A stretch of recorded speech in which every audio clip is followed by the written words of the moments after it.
You're listening to the TransformationCoach.me podcast, and I'm your host, Adam Shively. Let's get after it.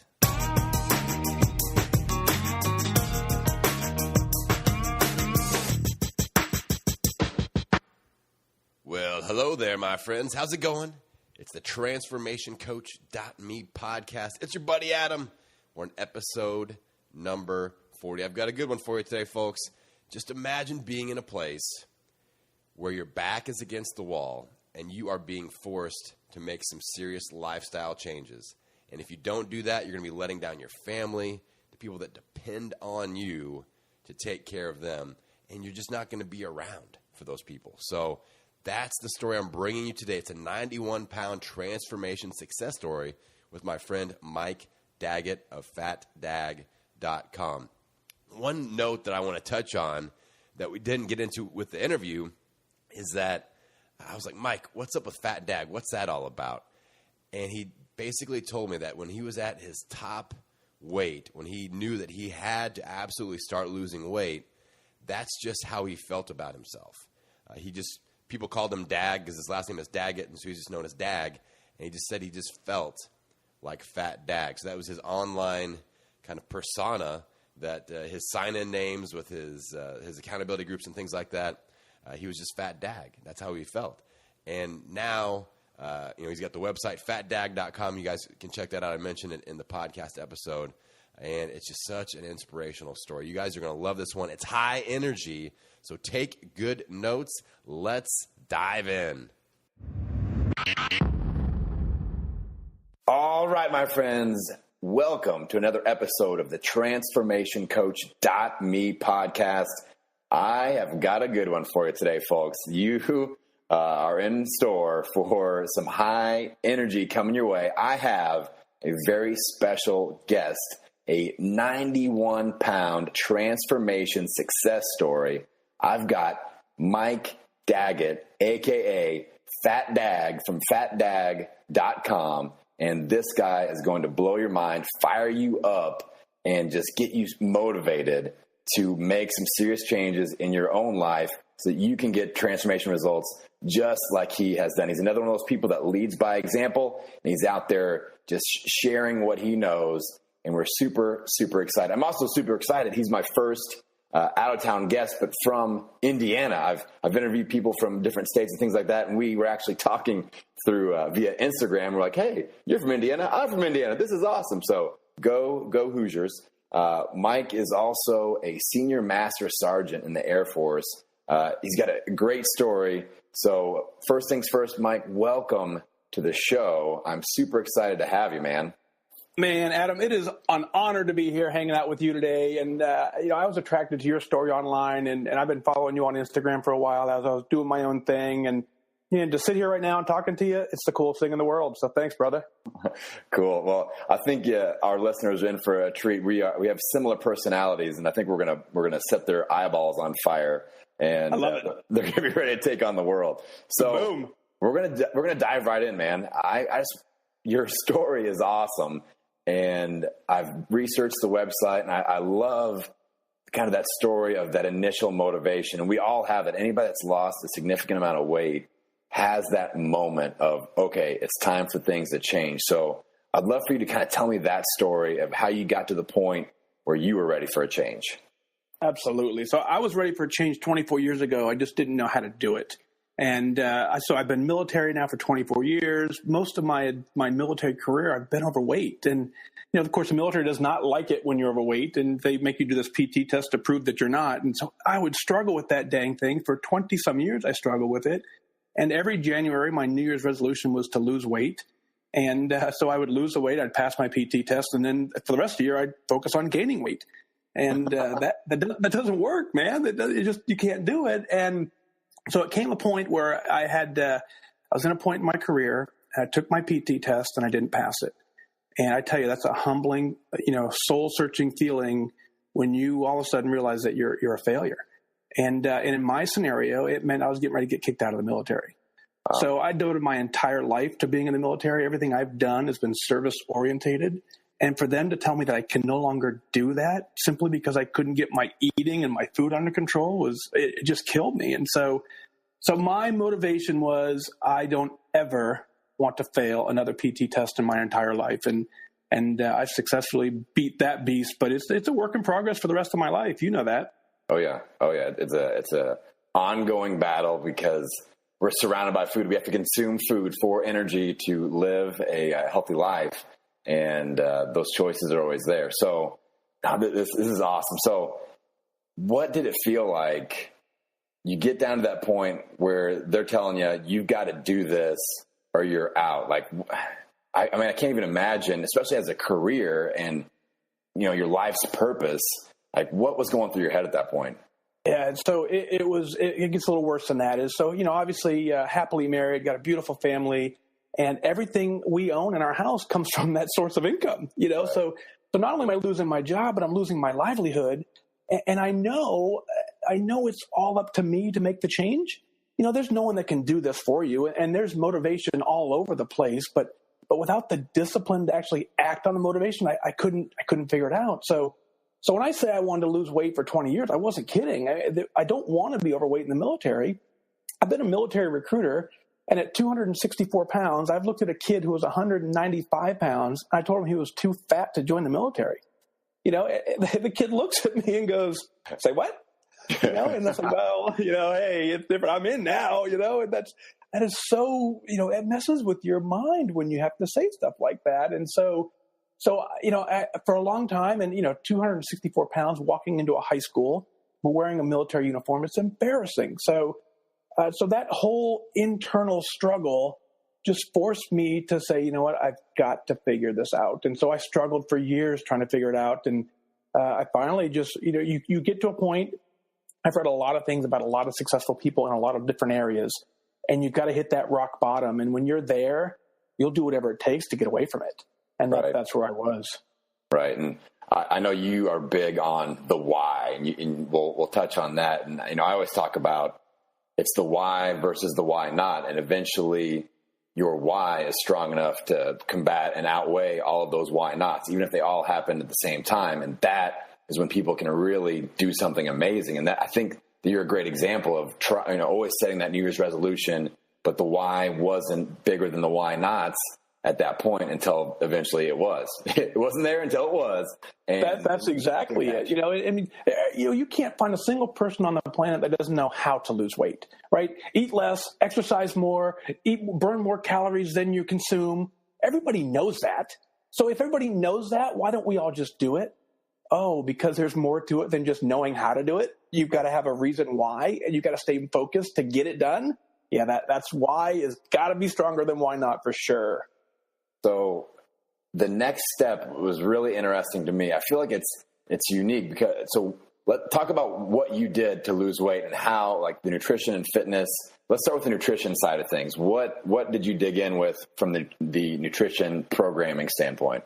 Yeah, so I'm an odd duck in a sense where I'm a very, very picky eater, and vegetables, fruits, none of those things enter my diet. If I can't order it by number, I didn't want it. And so that was kind of how I lived most of my life, and it's no wonder I got in the trouble that I got in. But so I had been successful. There's a bunch of different diets out there and different programs out there, and I found success early on with Weight Watchers in a sense where I could follow the plan. It was regimented enough where I could stick with it. As long as I stayed on it, I did good. So I would lose 30, 40 pounds. I would quit. I would gain it all back. I would do it again. So it took me 5 times to finally figure it out. But so the beauty of it is this latest program, it finally, because I stuck to it so disciplined, it taught me how to eat salad. And I joke with people when I say that, is like, I don't eat salad, but now I do because I was regimented to the plan. And their plan is when you're done eating, what we say, when you're done eating points for the day, you stop eating points, but you can have salad. And so I was like, well, I'm out of food. I guess I'll eat salad because I'm hungry. I'm like, now I eat salad, So the nutrition side's huge. Is I was big on protein and just following the plan. But one of the things I always say is there's a million plans out there, and every single one of them has people just like you and I that are successful. So you've got to find something you can stick with that works into your lifestyle, that works with your brain, that you can stay with. And if you work the one that you're on and it's working for you to stay on it, you're going to have the success as long as you can stay on it. Yeah, I 100% agree there, Mike. And it's like when I've been in the fitness industry for 17 years now, and there's ego when you are a fitness professional, and it's like you have to prove yourself that the program that you developed is the ultimate solution. And what I found is that there are so many programs out there that work. It's more about you being able to stick with it, you having the why, like we talked about, that outweighs the why not, and then you knowing what screws you up. Like, how do you always screw this up? It's usually not the plan. It's something that has to do with life throwing curveballs at you that you weren't ready for. Totally. And that's where it gets messed up. Go ahead. I always say I want to invent a pizza diet, right? Because everyone loves pizza. So if I invented the pizza diet and I said to you, Adam, hey, you can have one slice of pizza for breakfast, one slice of pizza for lunch, and one slice of pizza for dinner, and you follow that, and that was the only thing you ate, you'd lose weight.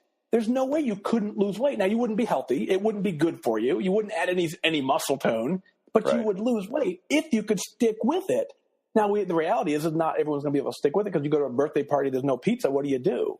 So you've got to find something that works into your lifestyle, and you got to battle the complacency beast where, everybody who starts any plan and they get great success early on, they lose 5, 10, 15 pounds. And all of a sudden, 20 pounds is huge. When you're down 20 pounds from your highest weight, you feel good, you look good. You look good and feel good compared to your max. So therefore you slowly start slacking off, and all of a sudden, 5 days at the gym turns into 3 days at the gym, turns into, maybe I'll have an extra beer for lunch. And then all of a sudden you just fall off the plan because life takes over. So that you can't have that. If you want your why to stay on it, has to be stronger than all those other things. Yep. So what about fitness-wise? Let's talk about kind of where you started at with, obviously people that are heavier have to start in a different place than when they get in shape. So how has that transition worked from beginning the fitness journey and to kind of what you're into now? Totally. So I thought I was that person that thought I could go to the gym and lose the weight. And so this January 2016, I went to the gym. I was the New Year's Eve resolution guy. I walked into the gym at 5 o'clock in the morning, to a gym full of muscle heads, and I love my muscle heads at the gym, but I walked in, at 264 pounds at 5 o'clock in the morning. And I know the entire gym looked at me like, oh, Happy New Year. And, but I had to put that aside because I was there for me. Right. And so I didn't pay any attention to any of that. And I get on the treadmill and I said, all I'm going to do is I'm going to set attendance goal. I say all the time, set attendance goals, not performance goals, until you're ready to set a performance goal. But if you don't know where you're at, set attendance goals. So I did that. I said every morning I went to the gym. So for January, I went to the gym, I say every single morning. I missed maybe a couple. February, I went to the gym every single morning, missed maybe a couple. At the end of February, I weighed the exact same. So all of a sudden I went, wait a minute, I'm busting my tail at 5 o'clock in the morning. I'm in the gym on a treadmill for an hour a day for roughly 60 days in a row and didn't lose a single pound. Why? Because I would leave the gym and I would go to McDonald's for breakfast. So I got the food side under control in March, and then that started it. And so I just kept with my routine of walking at the gym, did nothing more than walking. I set that attendance goal. As I slowly started the weight coming off, I get down to about 20, 30 pounds come off. All of a sudden walking wasn't any fun for me. It wasn't a challenge. So I would now, instead of walking for an hour, I'd walk for 30 minutes and run for 30 minutes. And I would slowly ease into it. And then I set a goal of when I get to 200 pounds, I'm adding strength training in, like legitimate strength training, because I needed to just completely transform myself to lock in this new body and say, you know what, I'm not even the same person I was. And so when I hit 200 pounds back in July, boom, strength training kicks in, and and now it's just a whole new world, man. It's incredible. Yeah, we see that a lot. I actually just put a podcast out a couple of weeks ago about that transition, that kind of mindset shift from going from I'm the weight loss person to now I'm the person that's maintaining weight and shifting towards strength training, gaining muscle, lean muscle development, things like that. So that's a huge transition. Maybe just touch on that a little bit and where was your mindset at as you started to get to the point of, okay, I think I'm kind of done losing weight? How did you shift your mindset? Because that's a really important shift, because I've seen so many people. I've helped a lot of people. I've helped over 15 people lose over 100 pounds. Wow.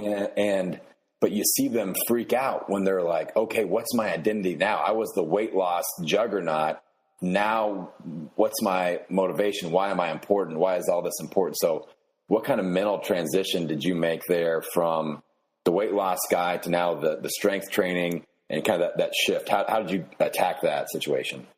Yeah, I've seen the same thing. I see a lot of people who get really close to what they consider their goal weight, and they're somewhat afraid of it because they don't want to lose their identity. And then that's huge. I spent 20 some years overweight as my name's Fat Dag. I mean, you can't call me fat at this point. So when you call me Fat Dag, people look at me like, what? So you have to make that shift. And so what I did was, for a long time, I was paying a personal trainer to add some strength training, and I was doing this at 260 pounds, and I couldn't see any muscle development under 291 pounds of fat. I just couldn't see them. I could feel myself getting stronger, but I couldn't see it. So I went to my trainer and said, hey, I love you. I have to back off. I've got to get this weight off, and when I get the weight off, I'll come back, because I'm not paying you to build muscle if I can't see them. I want to see these dang things. And so when I walked in, so I know, shout out to my trainer, but I know when I left, he laughed at me going, yeah, you're not coming back. I know that was his thought. He's like, he's another guy's going to quit the gym and be done. And when I came back into the gym, 60 some pounds down, and said, I am back, he looked at me like, holy cow, I said, I told you I'm coming back. And so, that's awesome. So the mental shift to me, it happened naturally. But it happened because I didn't give up.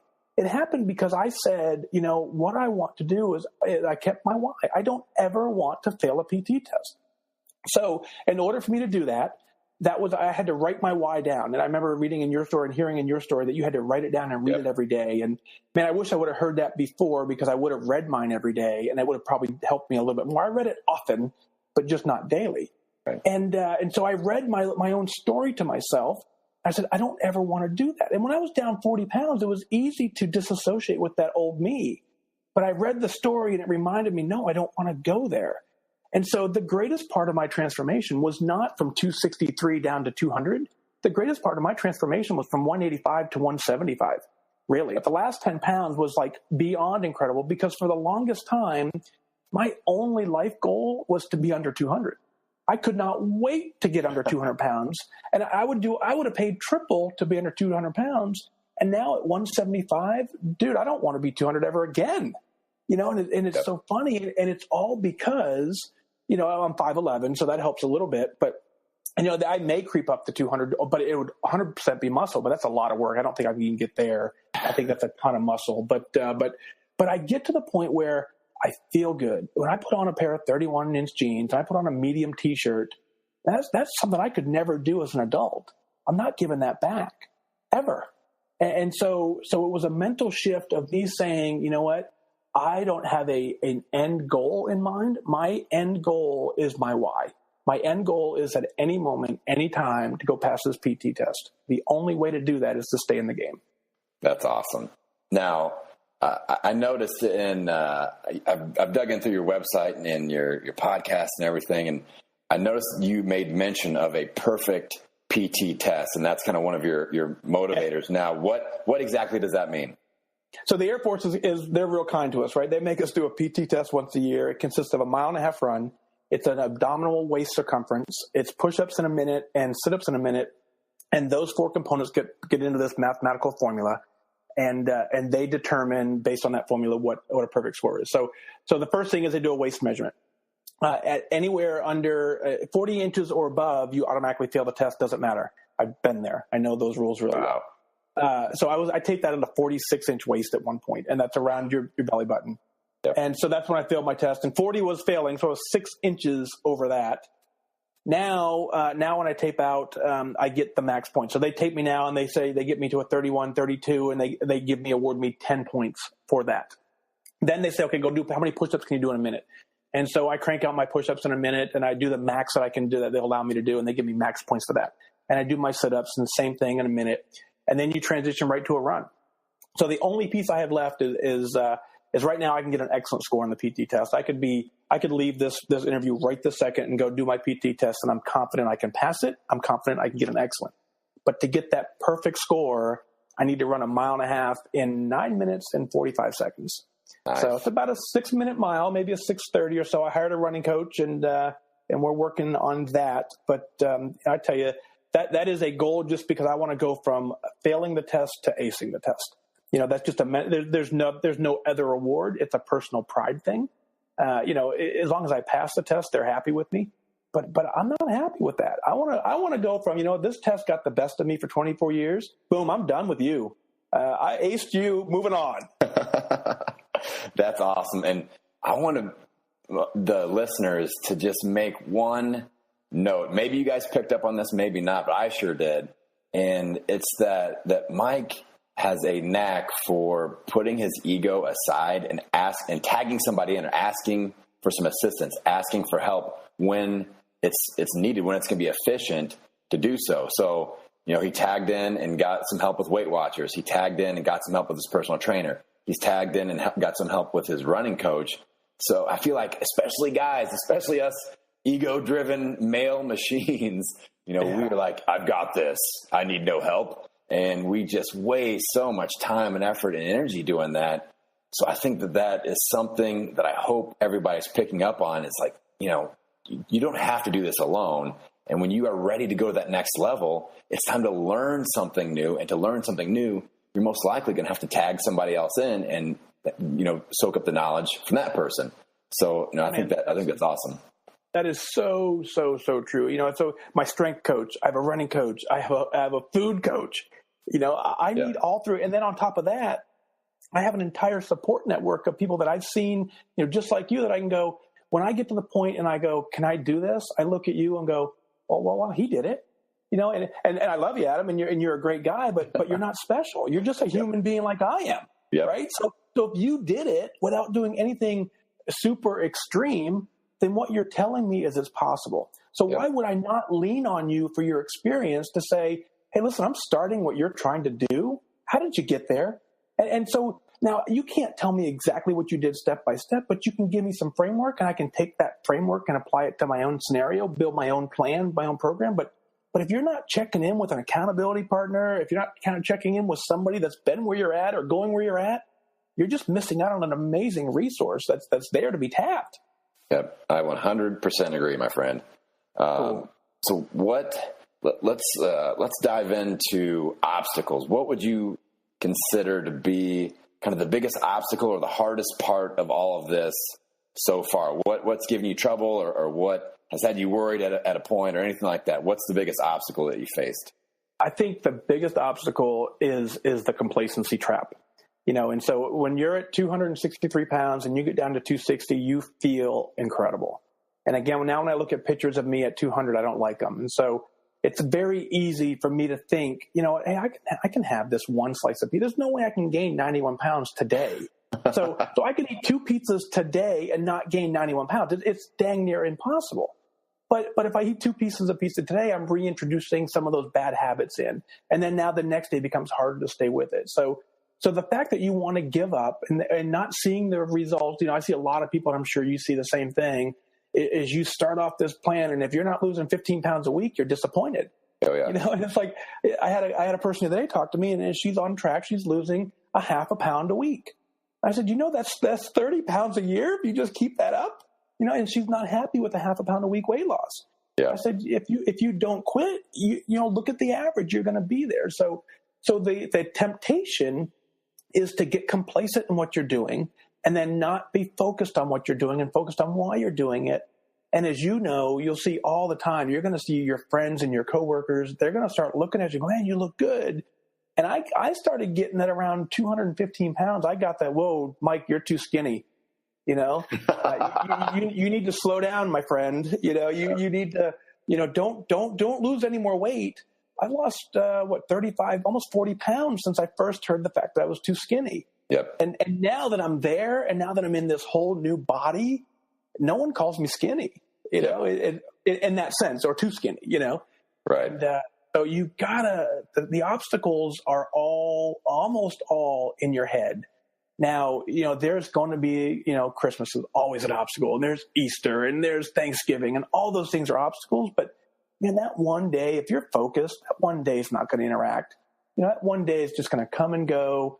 I went to a major golf event playing in a pro-am, playing with the kicker from the Dallas Cowboys. And I had a lunch with me that I went to Walmart and bought bread and chicken and turkey and fruits and vegetables.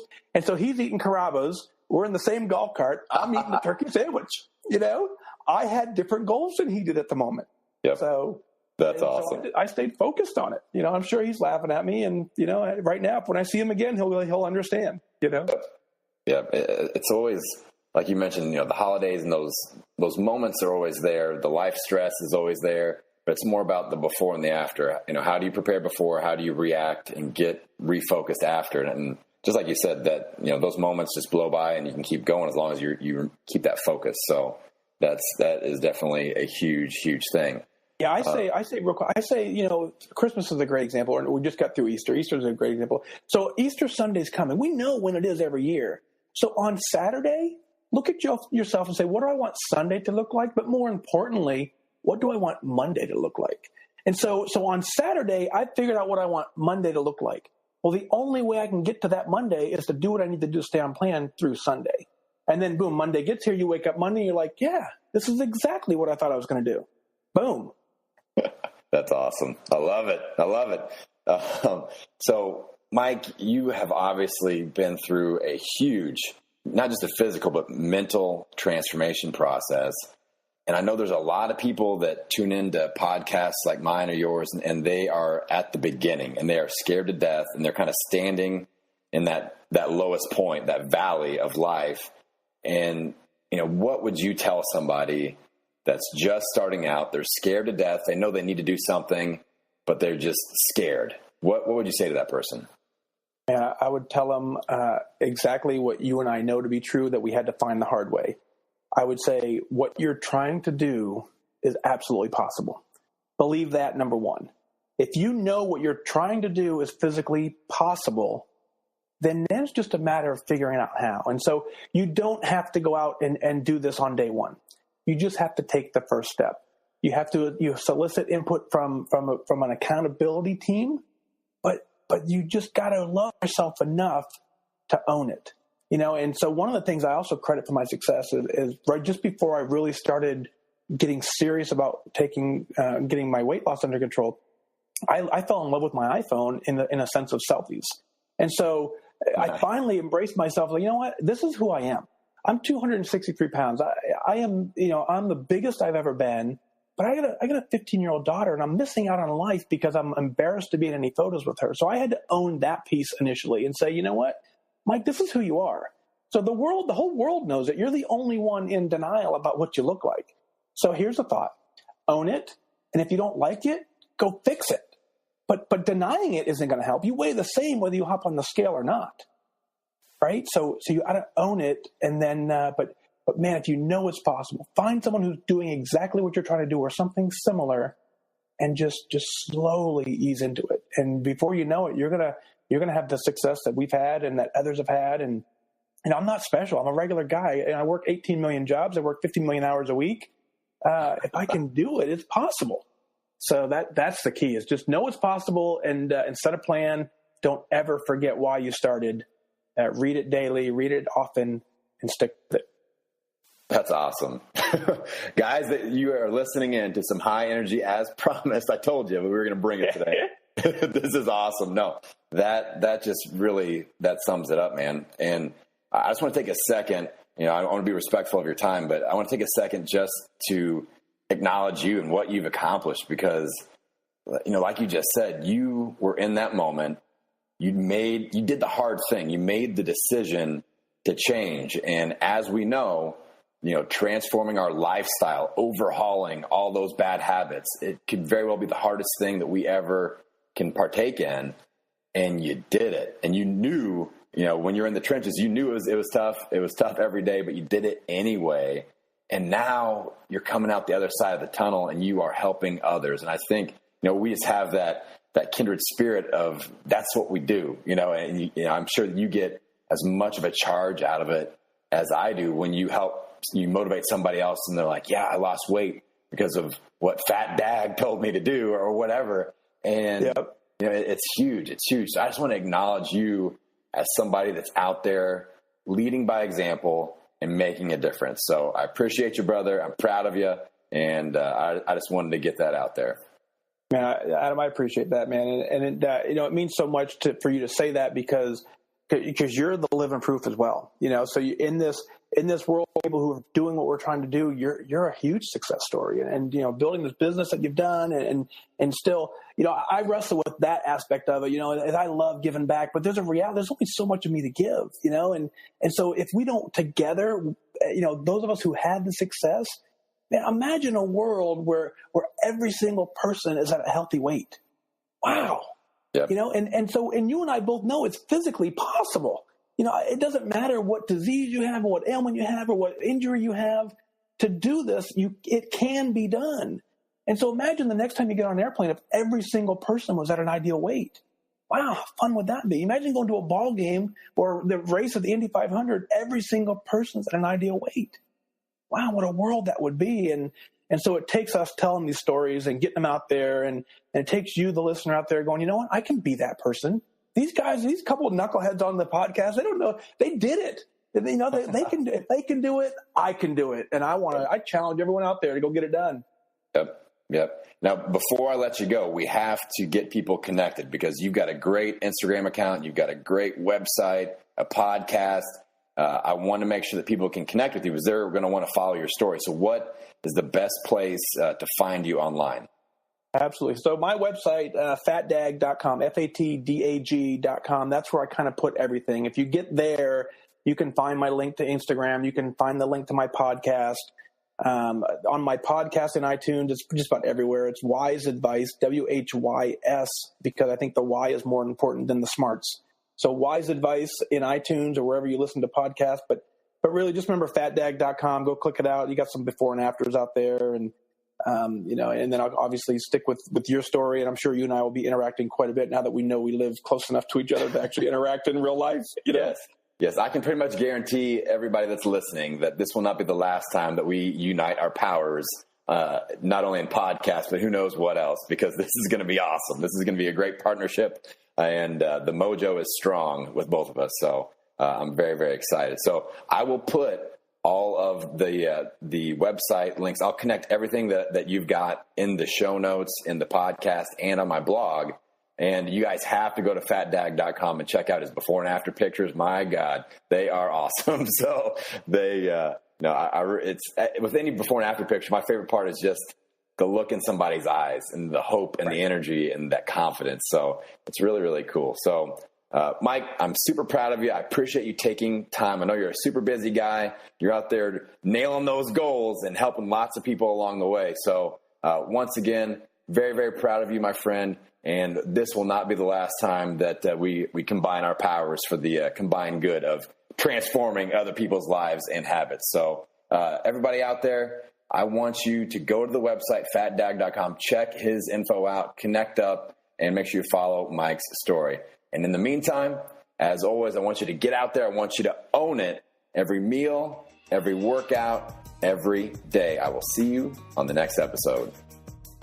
Hey, before you guys head out, I just want to remind you really quickly to come and check out my free Facebook support group, the Defeat the Cheat group. You can head on over to www.defeatthecheat.com. That will redirect you directly to the place where you can join our free Facebook support group. It is awesome. These people are on fire. If you guys struggle with being consistent with your nutrition and your fitness, and you need a little bit of support, a little bit of mojo, a little bit of help, we've got it for you. We've got your back. All nutrition plans, all workout systems are welcome. There's no judgment there. It's no, our program is better than your program.